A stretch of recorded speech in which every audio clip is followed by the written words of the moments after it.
Έλα, πριγκίπισσα. Σήκω, έχεις να από σχολείο. Έλα και έχουμε αργήσει. Για να δω τι θα φορέσεις. Τι είναι αυτό?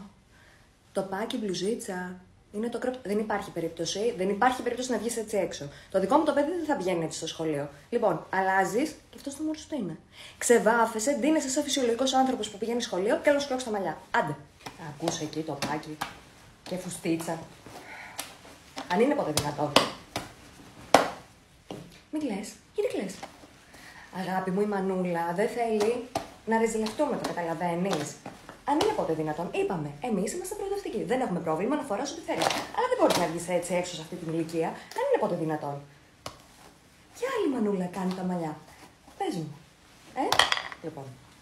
Σε παρακαλώ πάρα πολύ. Θέλω να συνέλθεις, δεν θέλω να σε δουν κλαμμένη. Αν είναι ποτέ δυνατόν, ξέρω και τους καθηγητές σου. Λοιπόν, ηρέμησε. Η Μανούλα σ' αγαπάει και θέλει το καλό σου. Ωραία. Πίστεψέ με, μία μέρα θα με γνωμονείς. Δεν είναι μάλλον αυτό. Κάτι πρέπει να κάνουμε. Αύριο πάμε για κούρεμα. Οπωσδήποτε. Σε πονάω. Τι εννοείς σε πονάω? Έλα τώρα, σε παρακαλώ. Το κάνω όσο πιο απαλά γίνεται. Μην κουνιέσαι, παιδί μου. Κοίτα ευθεία. Τι δεν καταλαβαίνεις? Ευθεία. Πού δίνει το χέρι μου? Εκεί.